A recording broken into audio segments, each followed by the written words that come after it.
آپ guns female پیجی doctor صاحب ہم آپ کی بات سے اس بات پہ جو ڈاکٹر مانور کے ساتھ ہوا اس کی مذمت کرتے ہیں، اس کو کنڈیم کرتے ہیں، وہ نہیں ہونا چاہیے تھا، افسوسناک واقعہ ہے، لیکن اب یہ بھی اس کے کوئی وے فارورڈ نہیں ہے کہ ہزاروں مریضوں کی جانیں جو ہیں وہ سٹیک پر لگی ہوئی ہیں۔ مریض تبھی وارڈ میں جائے گا جب اس کا انیشیل چیک اپ ہوگا، اس کو ڈائگنوسس ہوگا، وہ تب ہی او پی ڈی سے ہوتے ہوئے وہ وارڈ میں جائے گا نا۔ تو آپ لوگوں سے درخواست یہ ہے کہ آپ لوگوں کے جو بھی معاملات ہیں آپ لوگ جلد از جلد ان کو وائنڈ اپ کریں۔ یہاں پر ہزاروں مریض ہیں اور مریض بھی وہ ہیں کہ جو افورڈ نہیں کر سکتے سرکاری اسپتال کے علاوہ، آپ لوگوں کے پرائیویٹ کلینکس بھی افورڈ نہیں کر سکتے، وہ کوئی پرائیویٹ اسپتال افورڈ نہیں کر سکتے۔ تو درخواست ہے آپ لوگوں سے، شاہد رند صاحب کو بھی ہم نے لائن اپ کیا ہوا تھا بٹ ان کے ساتھ رابطہ نہیں ہو پا رہا، ظاہر ہے ان کو ہم کنیکٹ کرنے کی کوشش کر رہے ہیں، بیکاز ہم یہ جاننا چاہ رہے ہیں کہ آخر سرکار کن ایشوز پر یہ مسئلہ جو ہے وہ ریزالو کرنے کی طرف جا سکتی ہے اور ایشو کیا ہے۔ لیکن آپ کے سامنے ہم نے سچویشن رکھی، اب دیکھتے ہیں یہ معاملات کیسے آگے بڑھتے ہیں۔ شارٹ بریک لیتے ہیں، اس بریک کے بعد واپس آتے ہیں۔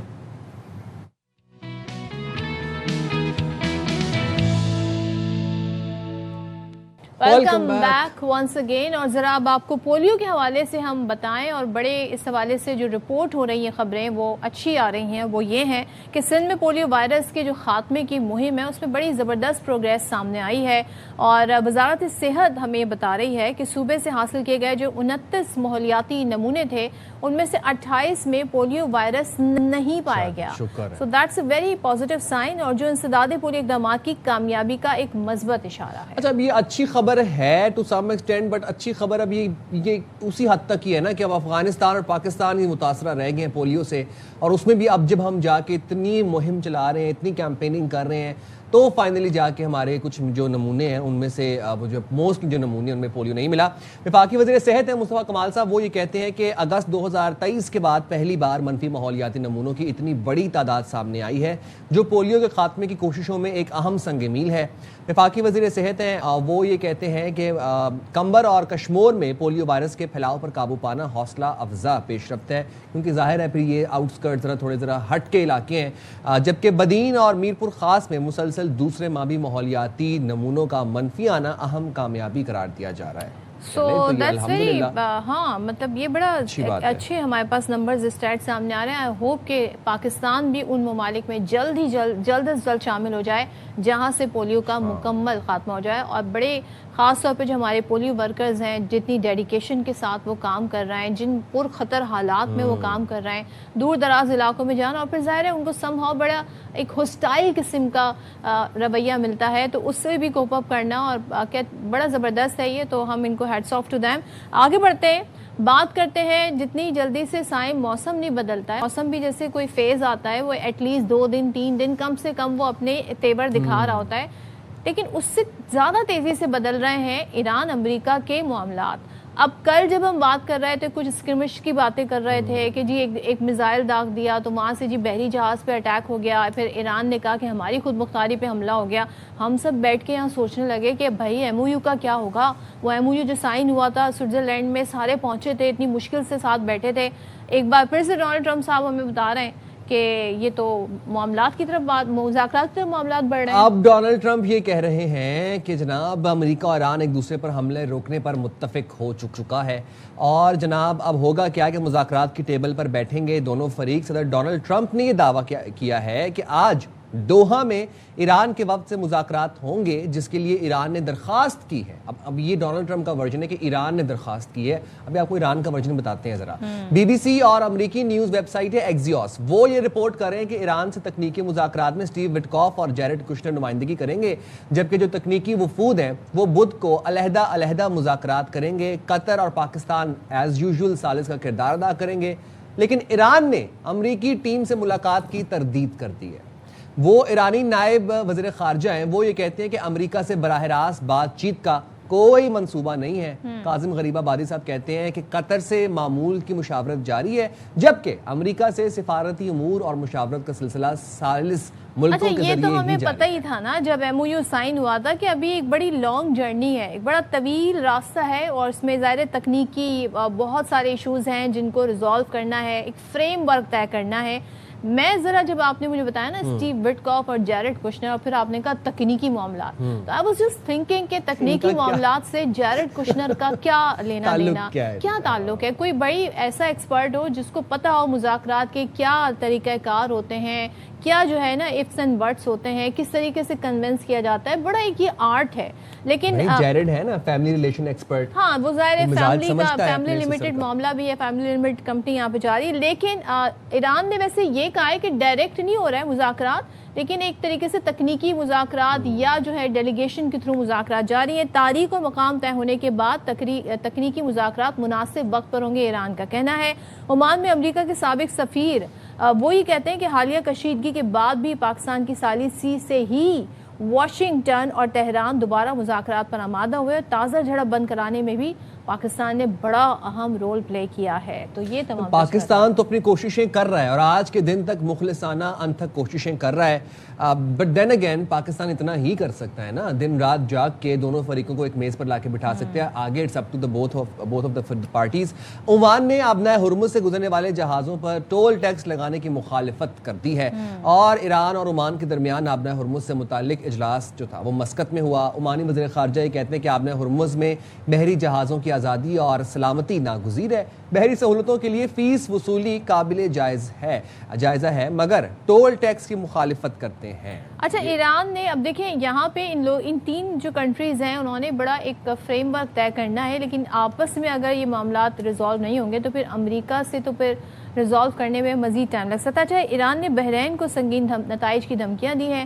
سپریم لیڈر کے جو بین الاقوامی امور کے مشیر ہیں انہوں نے بحرین کو واشنگٹن کے ساتھ سب سے زیادہ تعاون کرنے والی خلیجی ریاست قرار دیا اور ایران کے خلاف نفرت پھیلانے کا، ہیٹریٹ پھیلانے کا الزام بھی لگایا. بحرین اپنی حد میں رہے، قسمت سے نہ کھیلے اور ایران کو سخت فیصلے لینے پر مجبور نہ کرے.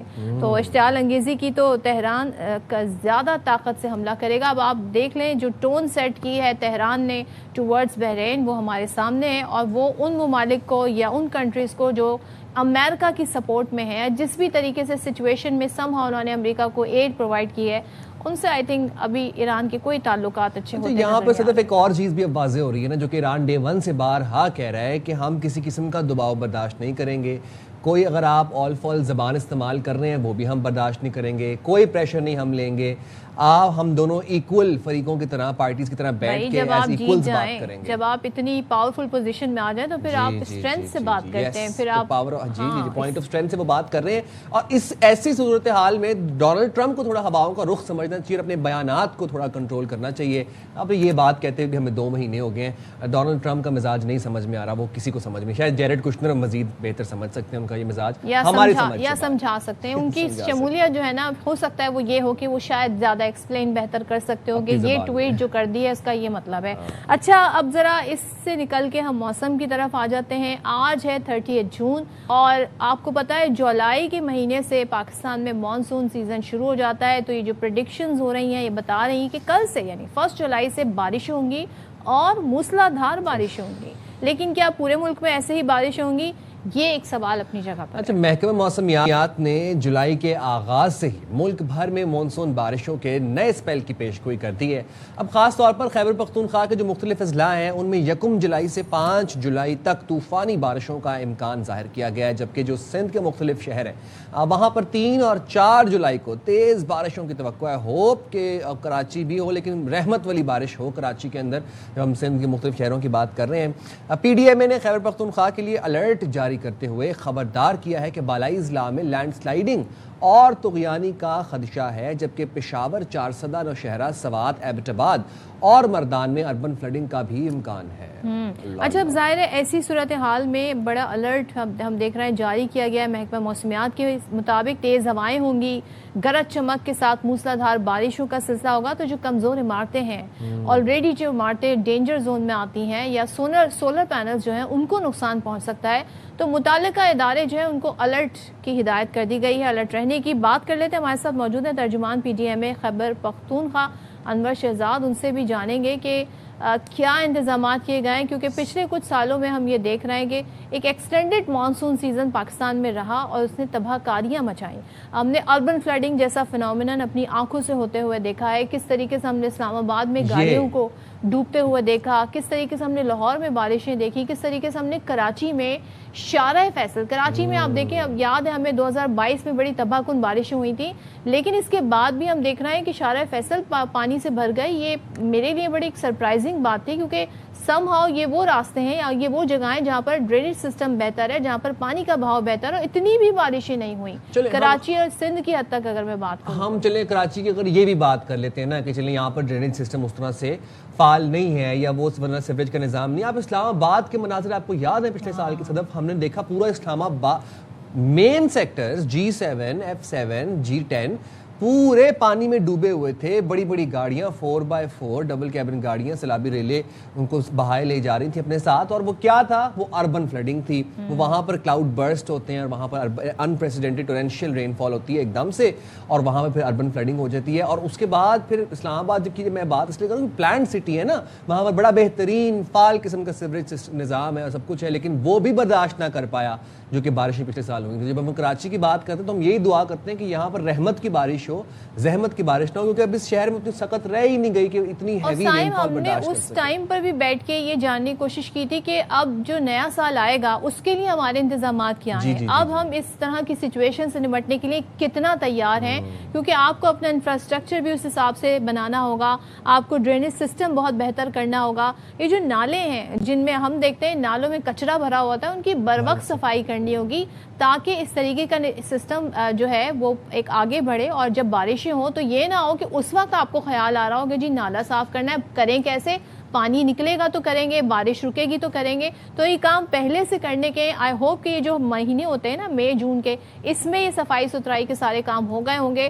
اور پھر ہمیں ایک ڈیزاسٹر سچویشن سے خدا نخواستہ نہ گزرنا پڑے. مجھے آپ ایک بات بتائیں, ویسے سال تو ہو گیا نا اس چیز کو, پچھلے سال سے ہم یہ باتیں کر رہے ہیں, آپ نے کتنی ہی صفائی دیکھی ہے نالوں کی, اور کہاں کہاں ہم پورے کراچی میں گھومتے ہیں, مجھے ابھی تک ویسے کہیں پہ کوئی بھال صفائی ہوتی نالوں کی نظر نہیں آ رہی, کہیں سے کوڑا اٹھتا بنا نظر نہیں آ رہا. کچرا تو ہمیں جگہ جگہ دکھتا ہے, لیکن آپ کو پتہ ہے یہ چشمے سے نہیں دکھے گا, آپ کو نیت سے دکھے گا کراچی صاف ستھرا. یہ بیان اب میں دیتی رہوں گی کیونکہ یہ نیو یارک ہے, یہ لنڈن ہے, یہ پیرس ہے.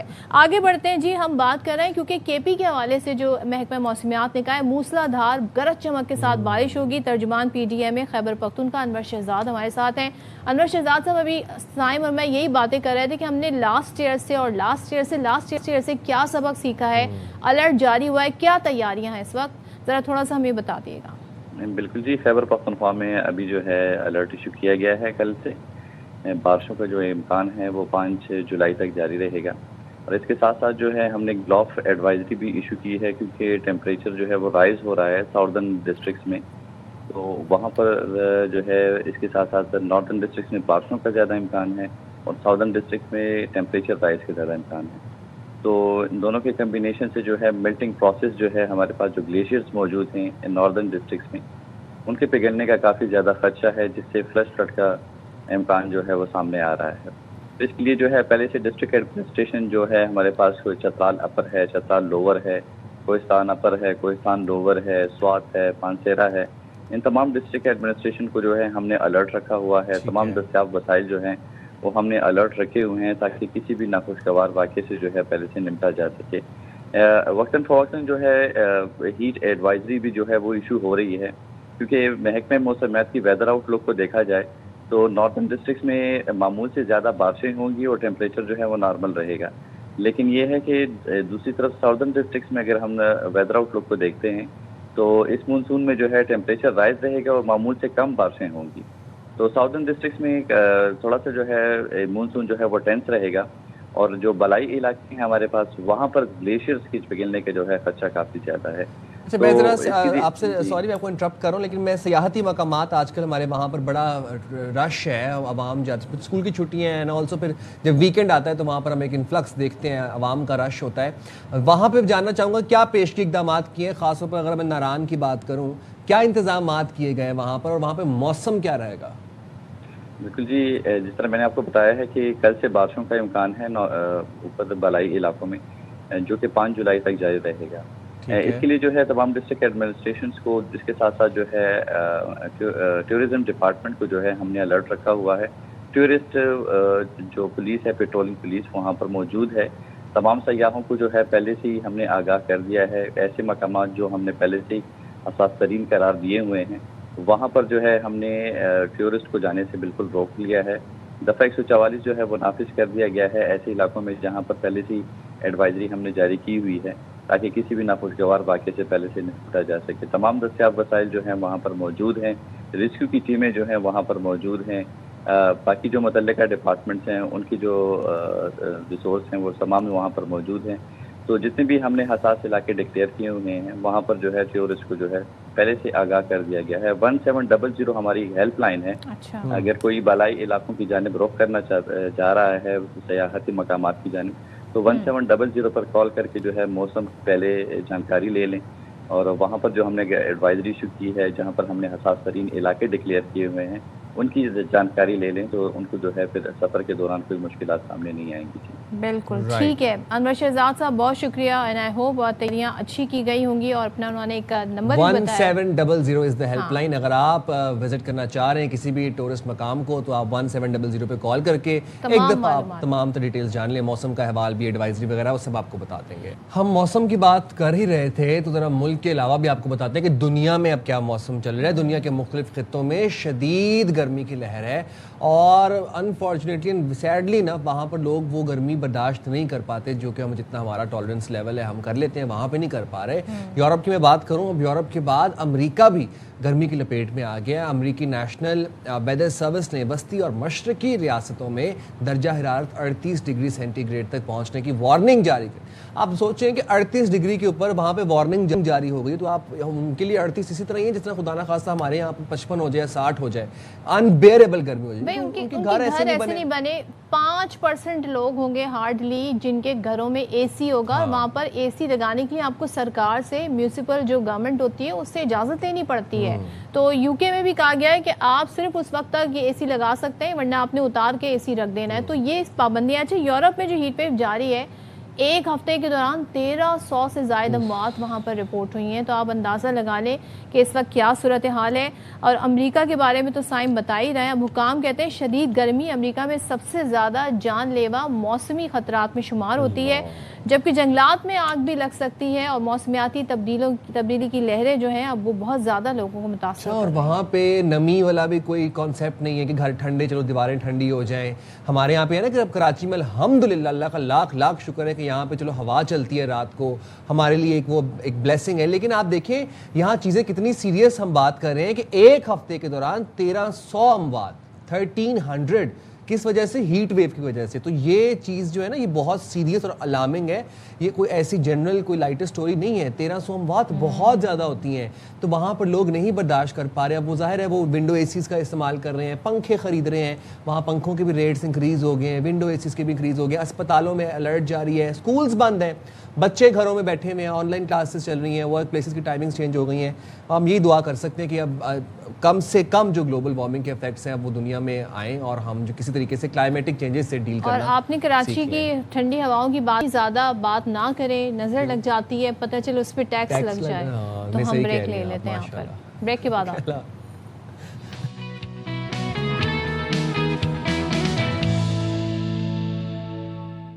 السلام علیکم، ویلکم بیک ٹو باخبر سویرا۔ جناب ہم ایک دفعہ پھر سے آگے آپ کے سویرے کو باخبر بنانے کے لیے، اور خبر یہ ہے کہ کراچی میں یہ جو گزشتہ دنوں رینجرز کیمپ آفس پر دہشت گردی کا حملہ ہوا تھا، اس میں ایک افغان شہری ملوث تھا، اور افغان طالبان کی سرپرستی بھی اس سے ثابت ہوئی۔ اس کے بعد وفاقی وزارت داخلہ نے ایک بڑا حکم جاری کیا ہے، اور اس حکم کے مطابق غیر قانونی طور پر مقیم افغان باشندوں کی 10 جولائی سے گرفتاریاں شروع کر دی جائیں گی۔ نامکمل سفری دستاویزات اور بعد ازاں میعاد پاکستان سے واپس نہ جانے والے بھی بچ نہیں سکیں گے۔ ایسے افراد کو بھی قانون کے شکنجے میں لایا جائے گا، اور تمام صوبوں کے چیف سیکرٹریز اور چیف کمشنرز اسلام آباد کو اس حوالے سے آگاہ کر دیا گیا ہے۔ اچھا، آپ کو یاد ہوگا کہ پچھلے سال I guess if I recall تو یہ پورا ایک پروسیس شروع ہوا تھا، اس سے بھی پچھلے سال سے، کہ کس طریقے سے مرحلہ وار جو یہاں پر افغانی شہری ہیں جو ظاہر ایز ریفیوجیز آئے تھے اور اس کے بعد ان کو ان کے شہر ان کے ملک جو ہے وہ بھیجنے کا سلسلہ شروع ہوا تھا اور باقاعدہ طور پر ہم نے دیکھا پورے ملک میں اس حوالے سے ان کو الرٹ کیا گیا تھا کہ یہ ٹائمنگز ہیں یہ ڈیٹس ہیں تب تک یا تو اپنی دستاویزات دکھا دیں نہیں تو آپ یہاں سے واپس آئیں. اچھا اب اس حوالے سے جیسے سائم بھی بتا رہے تھے کہ اس حکم پر سختی سے عمل درآمد کرنے کا بھی کہا گیا ہے. مقررہ تاریخ کے اگلے ہی دن 11 جولائی سے روزانہ کی بنیاد پہ یعنی 10 جولائی تک کا ٹائم ہے پھر 11 جولائی سے روزانہ کی بنیاد پر کارروائی کی رپورٹ وزارت داخلہ کو بھجوانے کا حکم بھی دیا گیا ہے. اب اس حوالے سے بات کر لیتے ہیں ہمارے ساتھ صورتحال پر بات کرنے کے لیے موجود ہیں اور میں یہ جاننا چاہتی ہوں اب وہ ایک مرحلہ طے ہوا تھا اس کے بعد اب کتنے افغان باشندے یہاں پر غیر قانونی طور پر جو مقیم ہیں کیا اسٹیٹس ہمارے پاس ہیں کیا وزارت داخلہ کے پاس پورے نمبرز موجود ہیں اور کتنے واپس گئے ہیں یہ بھی ہمیں پتہ ہونا چاہیے. ایک بات میں یہاں پہ کہنا چاہوں گا کہ شرپسند اور امن مخالف افراد ہر معاشرے میں ہوتے ہیں ہر کمیونٹی کا حصہ ہوتے ہیں اور ان سے ان لوگوں کی مخصوص حرکتوں کی وجہ سے ہم پوری کمیونٹی یا پوری ایتھنیسٹی کو جنرلائز بھی نہیں کر سکتے ان باتوں پہ.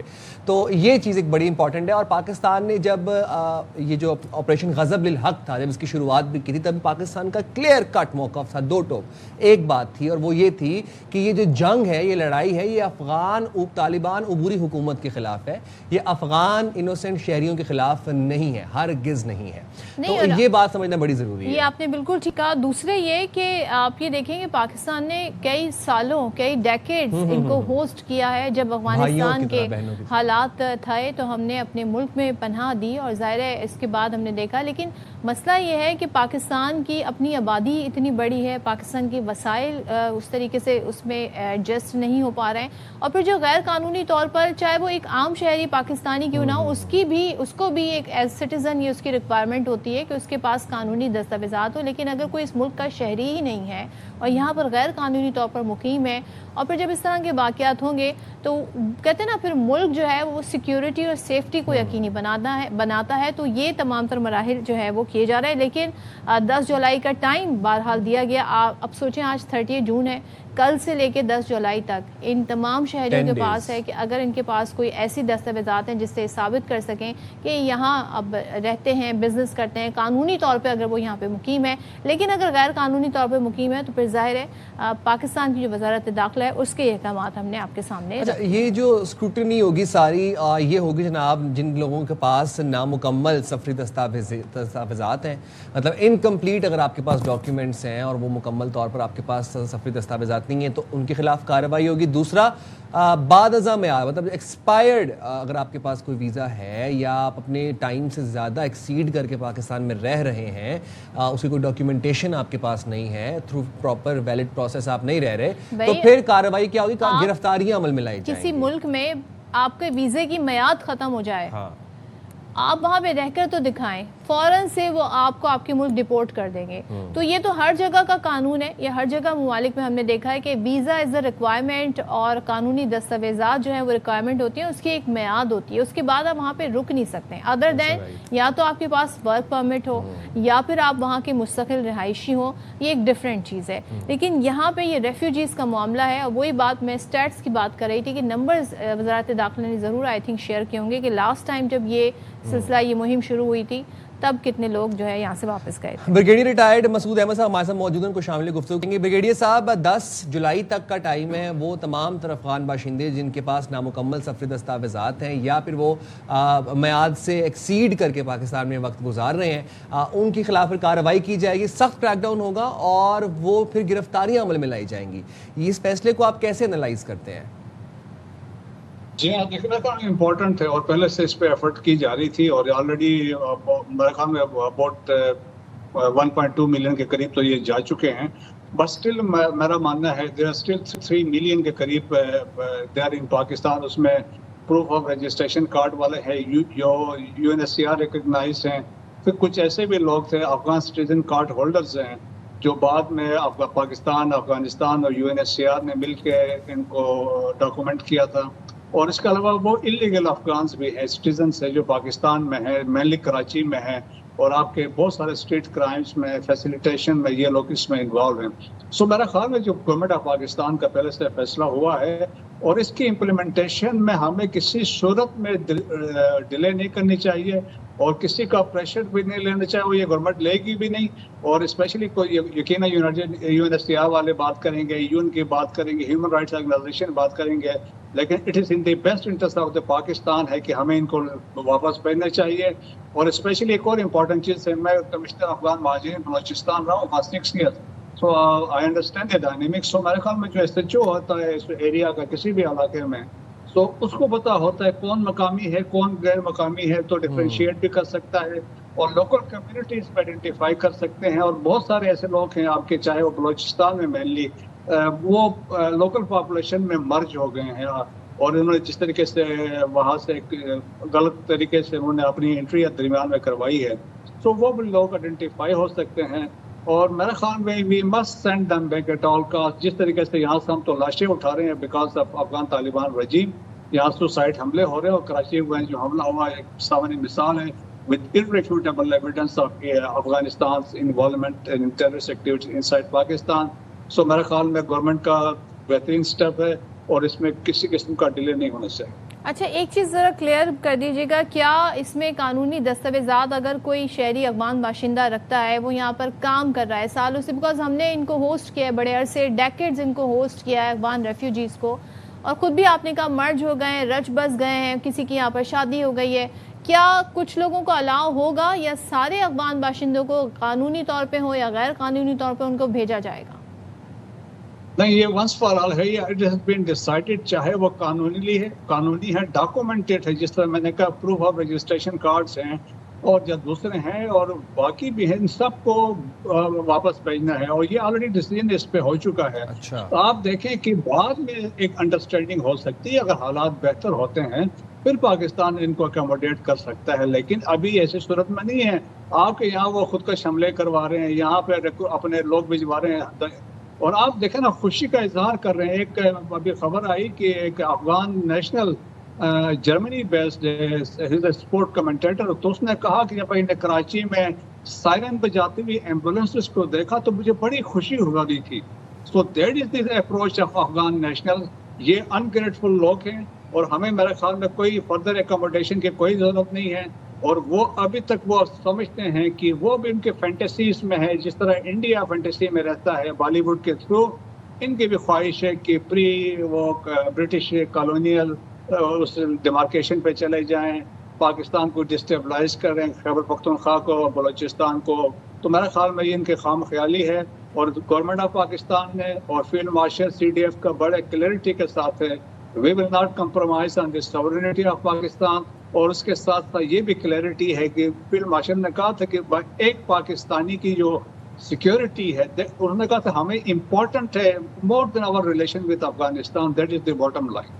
اور سر یہ جو اب فیصلہ ہوا ہے پاکستان کی قومی سلامتی کے تناظر میں, ایک بڑی اہم پیش رفت اور بہت بڑا اقدام ہے. یہ جو بھارت ہے جو یہ سب پراکسیز آپریٹ کر رہا ہے, جو کہ اسپانسر دہشت گردی کروا رہا ہے تھرو افغانستان پاکستان میں, بھارت کے لیے کتنا بڑا سیٹ بیک ہے یہ کہ ونس یہاں پر کوئی اس طرح کے نہیں ہوں گے, یہاں پر ہم سارے افغانیوں کو واپس بھیج دیں گے اور بھارت کی پراکسیز یہاں پر اس طرح سے سرگرم نہیں ہوں گی, تو بھارت کے منہ پہ کتنا زوردار تمانچہ چاہیے. یہ بالکل ہے, دیکھیں, اور دیٹس وائی اگر آپ کو یاد ہو کہ چند سال پہلے یہ فیلڈ مارشل نے کہا تھا کہ ہم نے we have to act as a hard state, سخت فیصلے کرنے ہیں اور in the interest of the country, اور سو اس طرح کریں گے. فیسیلیٹیشن دیکھیں نا کہ آپ دیکھیں کہ آپ کے دیر آر 54 جو ریفیوجی کیمپس ہیں, پھر اس کے علاوہ ابھی دیکھیں نا کیمپس میں تو یہ رہ نہیں رہے ہیں, وہ تو شہروں میں آ گئے. آپ کے کراچی میں دیکھ لیں, اسلام آباد میں دیکھ لیں, راولپنڈی میں دیکھ لیں, بڑے شہروں میں تمام یہ موجود ہے, فیسیلیٹیشن ہو رہی ہے, وہاں پہ آ کے لوگ ٹھہر رہے ہیں. اور تو میرا خیال میں ان دی انٹرسٹ ہے, تو اس سے یہ ہوگا کہ آپ کی دہشت گردی میں کمی آئے گی. ایک تو وہ چیز ہے, اور دوسرا ایک بڑا واضح میسج جائے گا کہ پاکستان مینس بزنس, پاکستان اس میں بھی کوئی کمپرومائز نہیں کرے. جس طرح سے ہم نے کل 2 دن پہلے پکتیا اور پونر میں جو حملے کیے ہیں, تو ایک واضح میسج ہے پاکستان کسی چیز پہ کمپرومائز نہیں کرے گا. سو وی ول ٹیک دم. تو انڈیا کو تو سبق سکھایا ہے, تو افغانستان کو بھی سبق سکھا رہے ہیں. افغانستان میں آپ دیکھیں نا, بدقسمتی سے یہ ہے 2020 کا دوحہ کارڈ کی امپلیمنٹیشن نہیں ہوئی ہے. حالات و واقعات یہ ہیں کہ وہ پاور کے چکر میں سو کال